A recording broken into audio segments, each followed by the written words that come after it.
You are now witnessing episode 11 of the Indies Corner podcast. That's right, episode 11. It's your boy Ty Finney, aka The Legend, aka CEO of the Indies Corner podcast. And y'all know what the slogan is: no bullshit boxing. What's up, everybody? Welcome back to the channel. It is getting late. I'm doing this podcast. It's almost 7:30. But it ain't no time to start a podcast, you know what I'm saying? So before I go ahead and get into the topics, I just want to let everybody know I'm gonna keep this episode short and sweet. Uh I'm gonna keep this episode short and sweet. And I just want to say happy Thanksgiving to everybody. Happy Thanksgiving. Hope everybody's enjoying, their time with their friends, their family. And Thanksgiving is a time to give thanks. So, I just want to go ahead and say what I'm thankful for, before I even get started on these topics. We got Ryan Hanley in the building. Big shout out to you. Happy Thanksgiving to you, Ryan. What's up, man?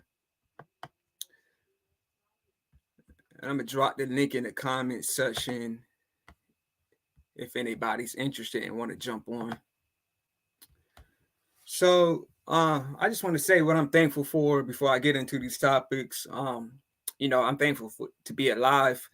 I said on episode 6, how I caught COVID, and that was a bad experience for me. You know what I'm saying? And so I'm thankful to overcome COVID and be alive, because COVID's claimed a lot of lives. A lot of people has passed away from COVID.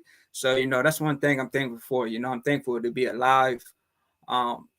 Also, I started a new job last year, and we're almost in December of this year. So I've been at my job for a little over a year and a half. So this year, I've made it at my job, a full complete year. So I'm thankful for that. You know what I'm saying? Also, before we get started, I want to give a couple shout outs. Before I get into the shout outs, I want to send my condolences and my prayers to the friends and family of Anthony Johnson, also known as Rumble. He passed away. So my prayers and my condolences out to his friends and his family. Also, I want to send my prayers and condolences out. It was a South African boxer who died in a car accident, and I just read that news. So my prayers and my condolences out to his friends and his family. And also, I want to send my condolences and my prayers out to Jason David Frank's friends and family. Also known as Tommy. Y'all may know him from Power Rangers. Growing up, Power Rangers was my show, and so it's like my childhood hero died. You know what I'm saying? So yes, I remember growing up, coming home from school. I couldn't wait. To get home and watch Power Rangers. So again, my condolences and my prayers out to the friends and their family. Also, big shout out to Martel from the UK for subscribing to my channel. I had a couple of guys that subscribed to the channel, from the United Kingdom. So big shout out to those guys. Also, big shout out to Joseph Linwood. If you guys are into like arcades and like one-up arcades, definitely check out Joseph Linwood's channel. He just started a YouTube channel, and he's really into arcades and stuff, man. Check out his channel, man. He's got a nice room, full of arcades, man. He's got the X-Men, he's got the Simpsons. When I was younger and when I was coming up, man, I used to love arcades, and man, like X-Men arcade was like one of my best arcade games to play, man. I remember it like it was yesterday when I was a kid and I was in the arcade, playing X-Men. So big shout out to Joseph Linwood again. Check out his channel. And Joseph, man, like after this live is over, man, come on here and drop your link in the comment section. Yeah, his channel is called Hate on Joe, and that's it's hate with H8. Give me a second. I want to send this link out to some people.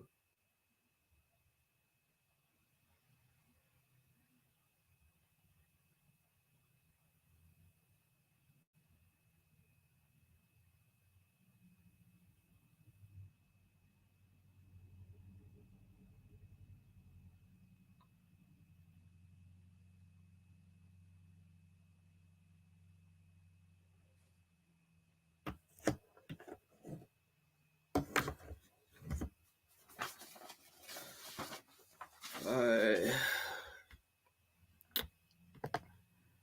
Ryan Handy says, "Happy Thanksgiving, bro." Thanks, man.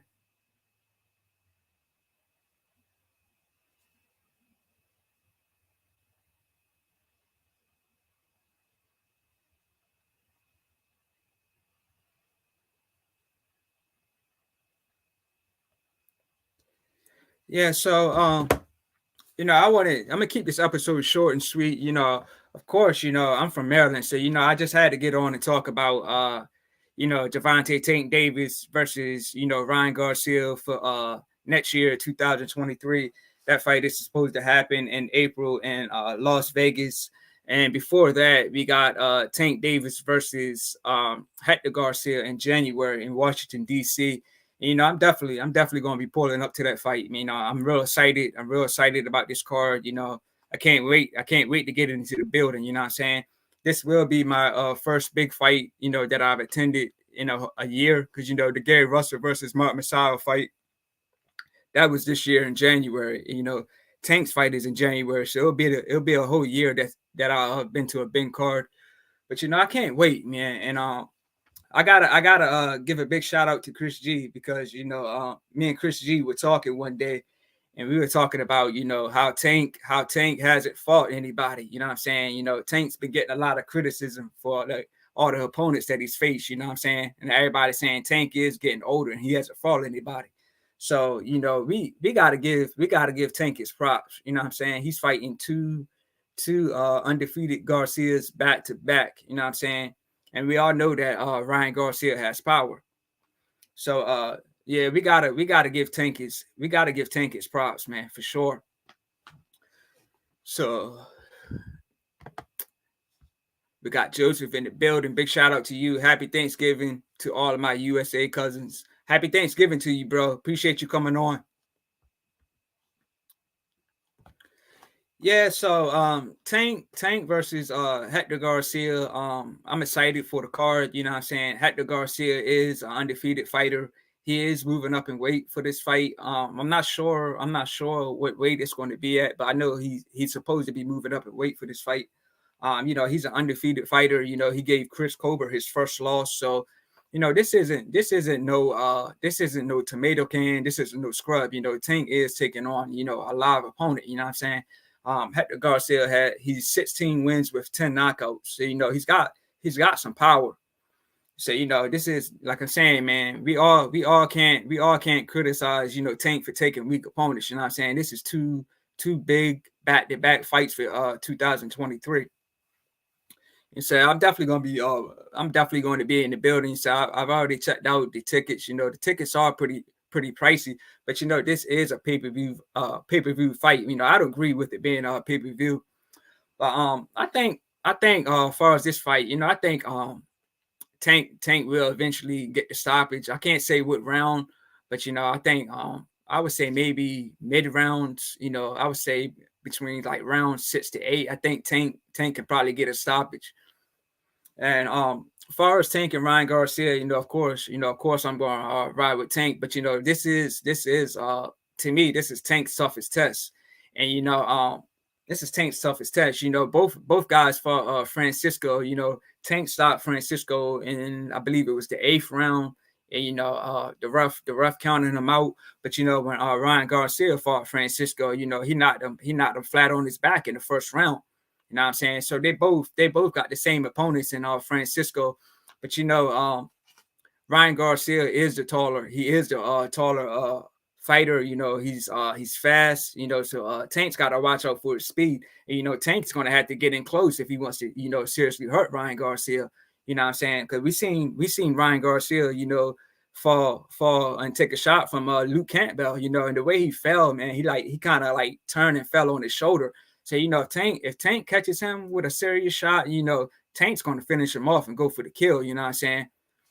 So yeah, so this is this is like the biggest news for boxing, since like Triple G and Canelo, since Wilder and Tyson Fury for sure, since Mayweather and Pacquiao.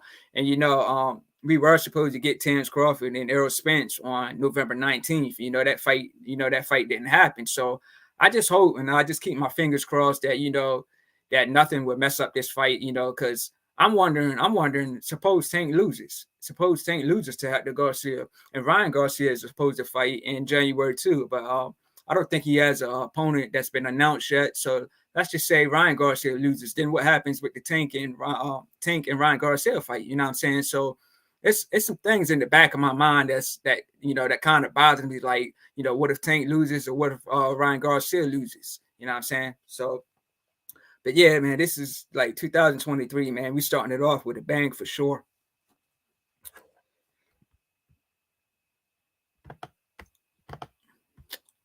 Joseph says, I don't think it's too good of a fight, but it's on the more risky and dangerous when he has the real big Garcia fight lined up. Yeah, yeah, yeah. I think, like, to me, I think he's. I don't think Hector Garcia is a tune-up. You know what I'm saying? I don't think he's a tune-up. I think he's a legit opponent. You know what I'm saying? He is undefeated, and he was the first. He gave Chris Colbert his first loss. You know what I mean? You know what I'm saying? He got a knockdown against Chris Colbert too. And Chris Colbert hasn't fought since. So, man, I think this is a good fight to go into the Ryan Garcia fight. You know what I'm saying? But I believe most people think that Tank's going to get the win. But I'm saying, basically, what I'm just trying to say, that Hector Garcia isn't no tomato can. He isn't no pushover. And also, um, it was new announced that Mayweather and Ellerbe never even mentioned about this fight. And why is that? Is Tank and Ellerbe and Tank and Floyd not on good terms? You know what I'm saying? Because Tank did tweet something, and it is hard to read a little bit, but let me show y'all this tweet what Tank said. Okay. It says, because the love was gone when I not rolling out. Crazy thing, I was at my uh at my mom's house the other night. She told me how Ellerby was telling people how Rolly was gonna knock me out, and my uncles that got me started in boxing overheard him. Go look at the fight and watch my mom. So basically, Tank is just trying to say, that Ellerby was telling people that Rolly was going to knock him out, and so why is it that Ellerby and Floyd hasn't announced this fight? Are they not on good terms with Tank? Because after Tank beat Rolly, I thought he was going to go on and do his own thing, but from what I heard, he is still with Mayweather Promotions. But like I said, Ellerby never mentioned this fight, and Floyd Mayweather never mentioned this fight, so I'm kind of confused about the whole thing. But if they haven't mentioned the fight, something don't sound right. Also, I covered the Montana Love versus Steve Spark fight, and this is my first episode that I've done since covering that fight, and I'm gonna just go ahead and give my thoughts on that. Since I haven't actually covered it, this is my first podcast, since covering that fight. So my thoughts on that, like I said before, Montana Love, I'm a big fan of his. He's had the most entertaining mid videos. If you haven't seen those mid videos that he has with the dancing and stuff, man, check out those videos, man. Montana Love is a very entertaining guy. But going into this fight, I didn't know much about Spark, but as the fight started, I did have Montana Love losing on the cards. He looked uncomfortable. Spark looked like a big guy in there. You know what I'm saying? He looked like a real big guy in the ring compared to Montana Love. When I had Montana Love losing, and he was also knocked down. So yeah, I had him losing rounds, but I mentioned that the fight ended in a similar way to Mayweather versus Victor Ortiz. Because when Mayweather fought Victor Ortiz, there was a little controversy. Victor Ortiz headbutted Mayweather, and then the ref pulled Victor Ortiz to the side, talked to him, deducted a point. As the fight continued, Floyd two-pieced him. What I mean? He two-pieced him. You know what I'm saying? Gave him a two-piece and a biscuit and a Diet Coke. You know what I'm saying? Then the fight was over. You know what I'm saying? I'm sure Mayweather wasn't expecting to end the fight like that, but it happened. And the same thing with the Montana Love versus Steve Spark fight.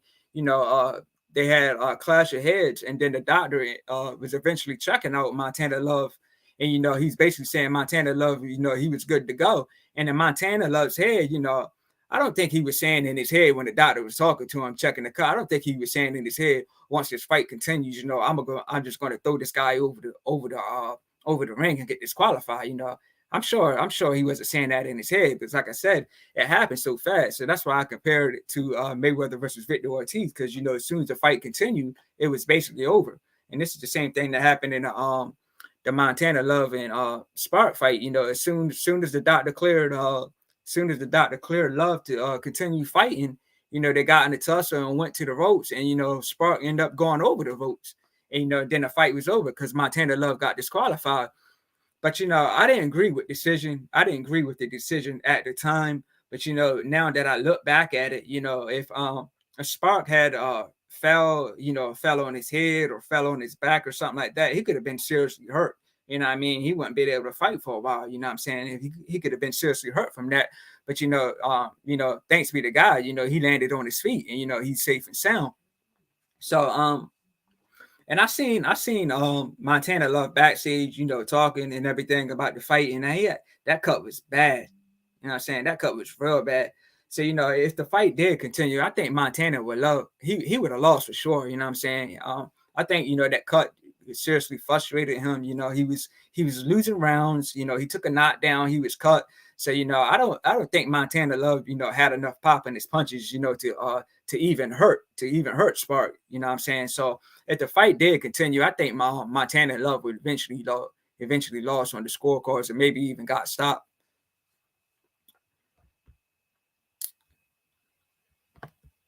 So also, I hope they can run it back.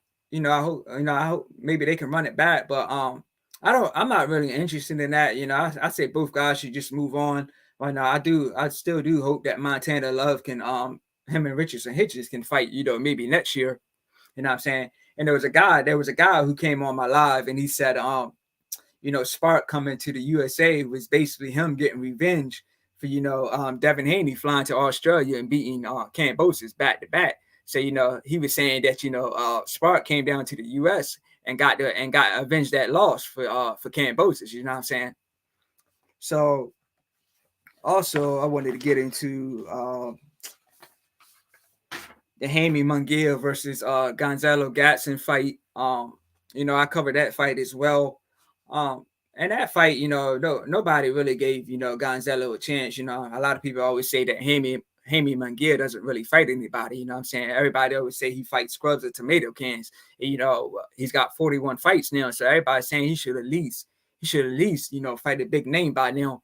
And, he did call out Triple G. But I wouldn't really want to see him fight Triple G. I mean, Triple G is a decent opponent. You know what I'm saying? He's never been stopped. And but I believe Triple G is on a decline. He is an older fighter now. So I think Jaime Munguia should fight somebody, somebody in the youth. Somebody like Janabek called him out. He tweeted about him. So hopefully we can get Jaime Munguia versus Janabek next year. And I also mentioned that Jaime Munguia, he fought and knocked out Demetrius Ballard, who is from my state of Maryland. You know what I'm saying? And the coach from my town, Hal Sharnoff, he was in Demetrius Ballard's corner. So big shout out to Hal Sharnoff, man. For those of you who are not familiar with Hal Sharnoff, he was Sean Porter's cutman.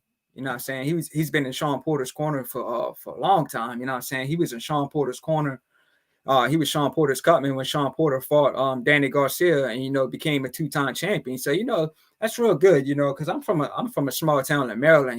To see a coach from my town, make it to pay-per-view 2 times. When Sean Porter fought Errol Spence and Sean Porter fought Terrence Crawford. That was definitely a good look. To see a coach from my town, make it to pay-per-view 2 times. So that's like, we made it to pay-per-view. You know what I'm saying? Even though we came up short. Sean Porter's one hell of a fighter, man. You know what I'm saying? Sean Porter's one hell of a fighter, man. 2-time champion. And for those of you who don't know, Sean Porter's very first fight was here in my town in Maryland. You know what I'm saying? So a lot of people don't know that. Sean Porter debuted it right here in my town in Maryland. You know what I'm saying? So when he after he beat Danny Garcia and became the 2-time champion, he came back to a local amateur card and shown love, to all of his fans. He was like, basically this is where it started for him, you know what I'm saying? So yeah, check out my Facebook, check out my Instagram. You can see my pictures with Sean Porter and his father. So yeah, big shout out to Hal Shanoff, you know what I'm saying? Making it to pay-per-view 2 times, being in Sean Porter's corner when Sean Porter, won the championship when he beat Danny Garcia. So you know what I'm saying? That's a real good look. You know what I'm saying? Also, how Shanoff was in TJ's corner, and TJ's a friend of mine. He just turned pro, and he won his debut fight last year. I drove like 3 hours to Virginia to see TJ debut. And how was his coach? He was his coach for that fight. You know what I'm saying? And TJ won his debut. And so Hal is a real good coach, man. Big shout out to Hal. Big shout out to Hal Shanoff, man. And for those of you who don't know, for those of you who know Fernando Guerrero, well, Hal was Fernando Guerrero's trainer for a long time. So yeah, but as far as the Jaime Munguia and Gonzalo Gatson fight, you know what I'm saying? Gatson fought like he was scared, you know what I'm saying? He would throw a punch and then clinch and throw a punch and run to the side. I think he was just afraid of Jaime Munguia's power, because Jaime Munguia, he's got 30 some knockouts and 40 some fights. So he's got a lot of power, but it is, like I said, it is time that he step up in competition. So see what else I can get into. Mayweather's exhibition. If you guys seen that, that wasn't a fight that I was really interested in, but I did watch it, and one thing that I noticed, that Mayweather, he always has Kenny Bayless as his ref. It's like he got Kenny Bayless in his pocket. It was like he's throwing Kenny Bayless a bag to be his referee in these fights. I don't understand it. But yeah, I wasn't a fight I was really interested in. You know what I'm saying? It was an exhibition. You know what I'm saying? Floyd was just clowning the whole time in that fight. He was doing a lot of showboating. He eventually stopped the guy. But I'm saying, so yeah, so nobody, Floyd doesn't really showboat in his fights. The last time I seen Floyd showboat in a fight like this was probably when he fought Andre Berto. You know what I'm saying? So you know that Floyd is just doing this for fun. You know what I'm saying? But also on the undercard of that fight, you had Tommy Fury. He fought and he won. And then Jake Paul was ringside, and Tommy Fury's father, and Tommy Fury tried to get out the ring and act like they would get ready to fight Jake Paul. But to me, that's not even a fight that I'm even interested in now. You know what I'm saying? That fight's already fell out 2 times. You know what I'm saying? So I don't know why they even trying to entertain this and try to build that fight back up. You know what I'm saying? Nobody's really interested in that fight now. You know what I'm saying? The first time it fell out due to Tommy Fury having an injury, and the second time it fell out, due to Tommy Fury's visa issues. So yeah, I don't know why they're trying to build that back up, but I don't want to see that. You know what I'm saying? So I'm gonna see what else I get into. Yeah, but what do you guys think about fighters who showboat, in the ring? You know what I'm saying? I don't like guys who showboat. We could take Anthony Durrell. When he lost to Caleb Plant, when he got knocked out real bad earlier in the fight, he was showboating a little bit. I don't know if you guys caught where when the round was over and he was running back to his corner. He was acting funny a little bit, and he eventually got knocked out in that fight. And the same thing I mentioned before with Tony Harrison and Jamel Charlo. Tony Harrison, I had him winning the Jamel Charlo fight. You know what I'm saying? But he was showboating constantly in that fight, and I believe it backfired on him, because I believe the same round he showboated in was the same round he got knocked out in. I believe it was like the 10th round. So like, to me, Tony Harrison blew that fight, you know what I'm saying? And also Fernando Guerrero, when he fought Peter Quillin, he was fighting for a world title. And he was schooling Peter Quillin. I believe it was like the 6th round, and he was catching Peter Quillin with some nice shots, some big shots. And then Peter Quillin, he was taking it to him. You know what I'm saying? Like Fernando was catching him with decent shots, and Peter Quillin, he was eating the shots, and he was taking the fight to Fernando, and then Fernando started clowning a little bit. You know what I'm saying? I just hate when fighters showboat, and then the next round Fernando eventually got stopped. He got knocked out by Peter Quillin. So it seems to me a lot of times when these fighters showboat, it backfires on them. Now we can take Adrian Broner and Marcus Madonna. Adrian Broner was clowning in that fight. he was kind of in that fight in the first round, and he eventually got dropped in the second round by Madonna, and he eventually got dropped in, like, I believe it was the eighth round. But Adrian Broner did one hell of a job when he fought Marcus Madonna. You know what I'm saying? That was yeah. Even though Madonna won, Adrian Broner did one hell of a job in that fight. You know what I'm saying? Ryan Haley says, yeah, I don't mind it showing off if it's not over the top. Yeah, it's not too bad. It's not too bad, if you just do it in maybe one round. But if you keep doing it to an extent, I don't really like that. You know what I'm saying? Like Tony Harrison, like when Tony Harrison got knocked out by Jamel, he was showboating like early rounds, then he was showboating in the same round that he got knocked out in. So I think he was showboating, too much in that fight, But yeah, I don't like when fighters showboat and they end up getting knocked down or getting knocked out. You know what I'm saying? Like that happened with, like I said earlier, that happened with Adrian Broner and Marcus Madonna. So it's just a couple other things I wanted to get into.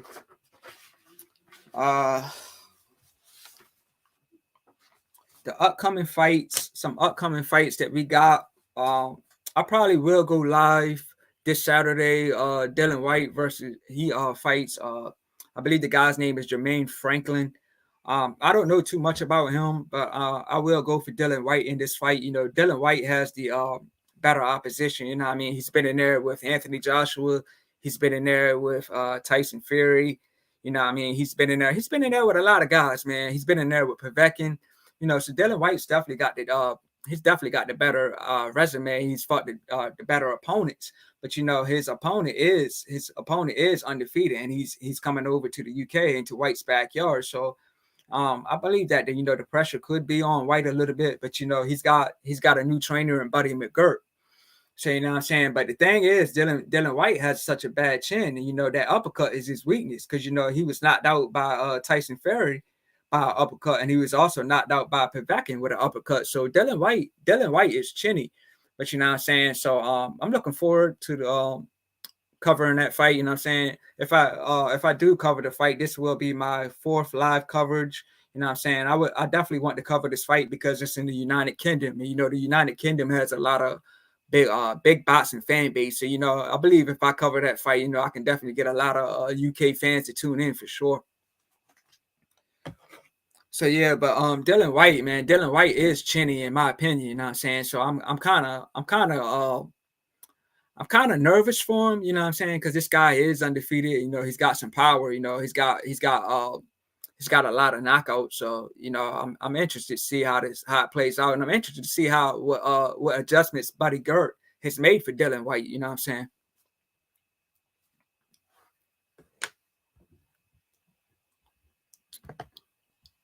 So Ryan Haley says, I didn't like when Fury was showing off against Wilder. I wanted their fights. He was licking Wilder's neck.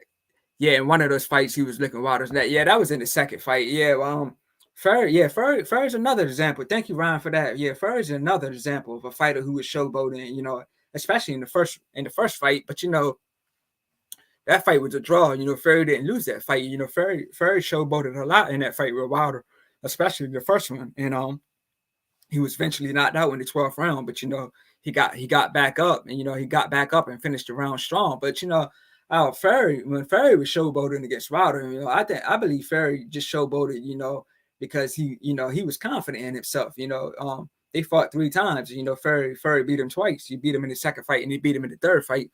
So I think Fury showboating was, he was more confident in himself, because nobody showboats against Wilder, man. Wilder's got the most devastating power in the heavyweight division. So Fury is just on another level. But Ryan, that's a good example for sure. But also Dylan White, before I move on to the next subject, Dylan White, like when he for those of you who don't know, Dylan White didn't show up to no press conferences when he fought Tyson Fury, because he was unhappy with the split, with the money that he was making for that fight. It was an 80-20 split. You know what I'm saying? So he didn't show up to none of the press conferences or anything. But on fight night, to me, Dylan White didn't fight like he didn't fight like he wanted the champion. He didn't fight like he was hungry. You know what I'm saying? I didn't give Dylan White any shot to beat Tyson Fury. You know what I'm saying? And Tyson Fury beat him by a knockout. A lot of people, and Dylan White was trying to say that Tyson Fury just pushed him. You know what I'm saying? He did push him, but White is just very chinny at this point.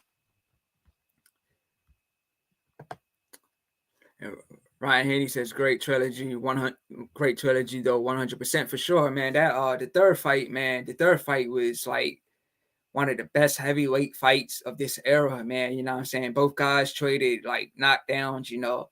That was one hell of a fight, man. You know, that was a big night, a big moment for boxing fans for sure, man. Yeah, I love that fight, man. Both guys, two heavyweight guys, trading knockdowns, man. Yeah, that was one hell of a fight, man. But you know, the best man won, which was Tyson Fury. And you know, also, yeah, also some upcoming fights. Um, yeah, of course, you know, on December 3rd is Fury and Chisora. You know, that's not a fight that I'm interested in. You know what I mean? Fury's already beat Chisora 2 times, and this is the third fight. You know, at this point, Chisora's like a journeyman, you know what I'm saying? But let's not get it twisted though. I believe Tyson Fury is just taking the soft touch. You know what I mean? He's fought Wilder 3 times, you know what I mean? He's fought one of the most dominant punchers 3 times, you know what I'm saying? So I mean, you know, Fury's just taking the soft touch. You know, it's kind of similar to Mayweather. You know what I mean? Where Mayweather's very last fight on his Showtime contract was with Andre Berto. You know, nobody gave Andre Berto a chance to beat Mayweather. You know, to me, Andre Berto was way too slow. But you know, Florida was saying, you know, he's done everything he could in the sport of boxing. You know, he's beat all the champions. You know, he's beat De La Hoya. You know what I mean? He's beaten Canelo Alvarez, who was a lot younger at the time. You know, he's beat Juan Manuel Marquez, you know, who was rated like number 2 at the time. So Mayweather always said, you know, that he's beating everybody. So, you know, at his last fight, he took Berto, to me, who is a soft touch. So I think this is kind of what Tyson Fury is doing, you know, after those 3 wars with Wilder, you know, he's taking a soft touch. But you know, it's not a fight I'm interested, but you know, I'm gonna watch it. You know what I'm saying? I'm a boxing fan, so at the end of the day, I'm gonna watch it for sure. So yeah, December 3rd, yeah, we got Tyson Fury versus Derek Chisora for the third time. December 10th, we got Terrence Crawford versus David Evanesian. And I'm gonna tune in. I'm probably gonna go live for that fight. You know, I had people texting me, you know, about going live and covering that fight. So yeah, I'm gonna definitely cover that fight. Also, we got Tefima Lopez versus Sandra Martin. He was supposed to fight Pedraza first, but I believe Pedraza pulled out due to COVID.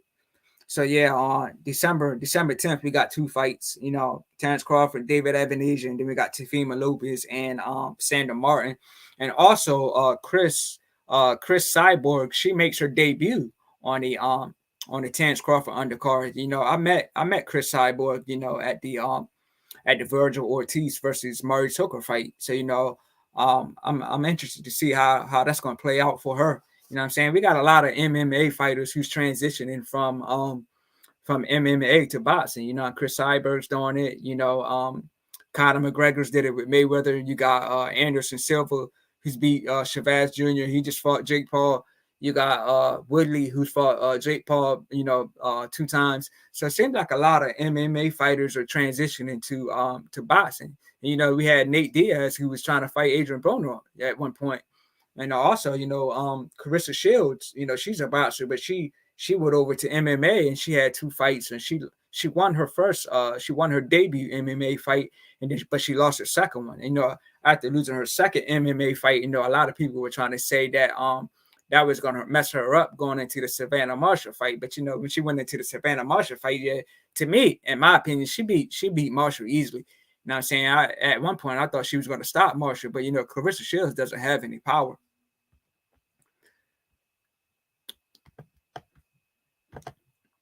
So Joseph says, I'll tune in for that live. Wouldn't go so far to say he is chinny, but definitely not a granite chin.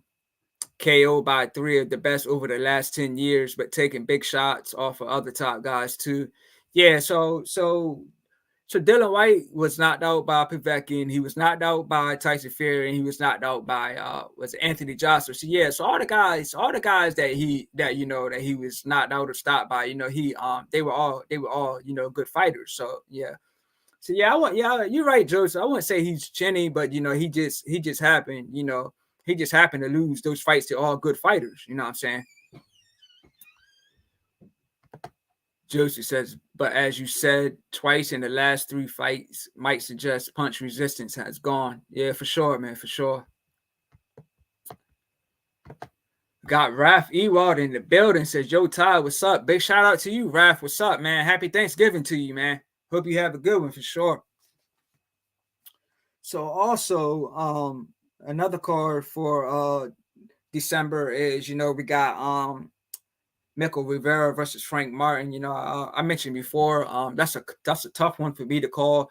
That is going to be on Showbots. It's not show. It's just going to be on Showbots. So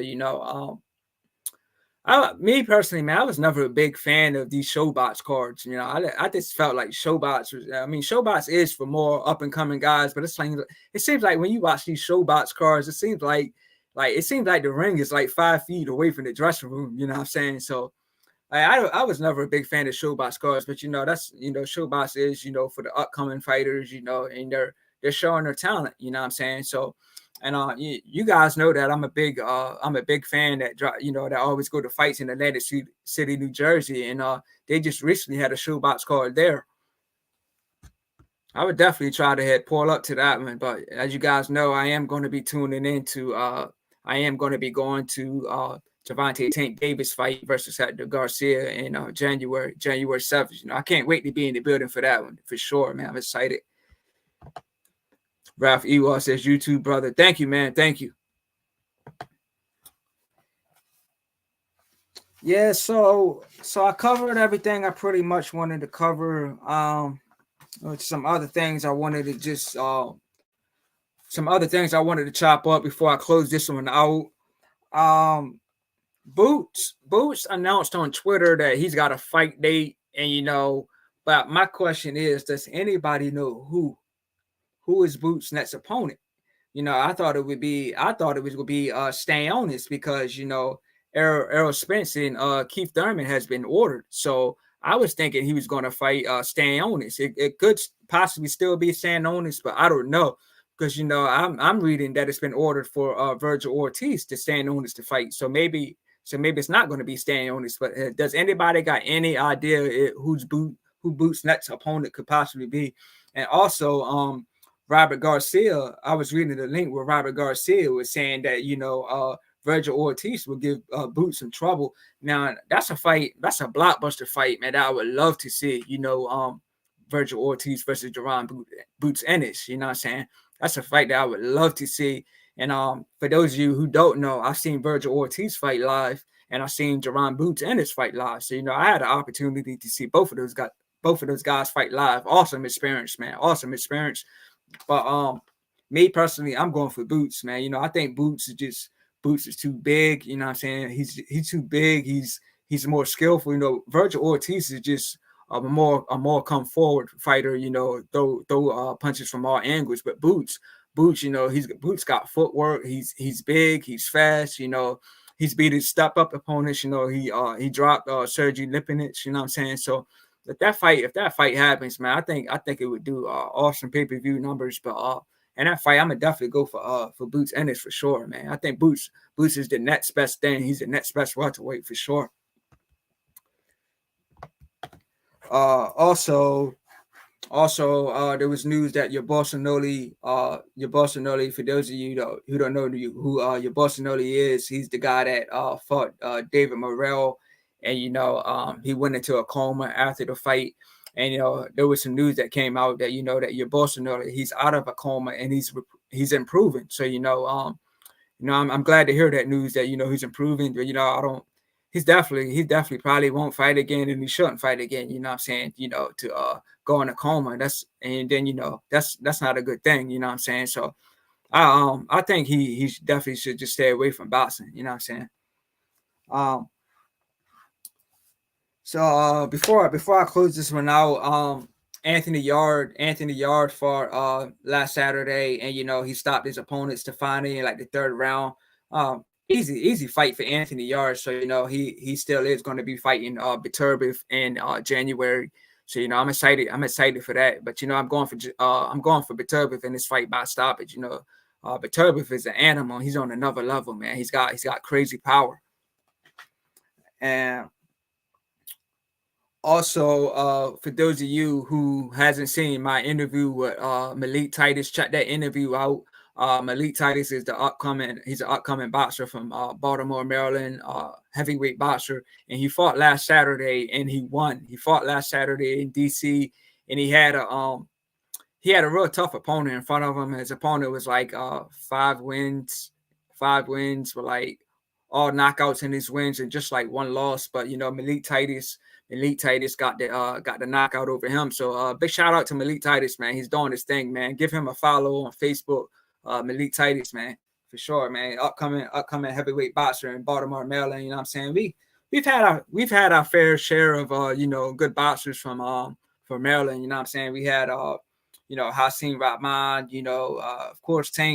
Of course, Tank Davis is like the number one fighter out of Maryland right now. Tank's from Baltimore. Of course, we got Gary Russell, former champion. We got all the Gary Russell brothers.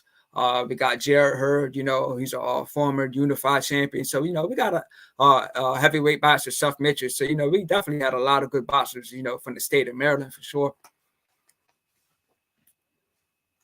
Yeah, so that's all I had, man, for you guys, man. Like I said, man, I was going to keep this episode, short and sweet. 41 minutes strong. But again, I will be going live for the Dylan White versus Jermaine Franklin fight, which will be in the United Kingdom. So, I'm excited to do that live because, hopefully I can get a lot of fans to come on and watch, and tune in from the United Kingdom. So big thanks. Big thanks to everybody who tuned in, man. Big shout out to Ryan. Big shout out to Joseph. Big shout out to Ralph. Appreciate you guys for coming on, tuning in with your boy. Episode 12 will be coming soon. I appreciate you guys again, man. Tune in this Saturday when I go live for the Dylan White and Jermaine Franklin card.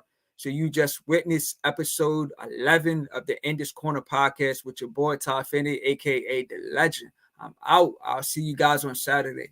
Peace.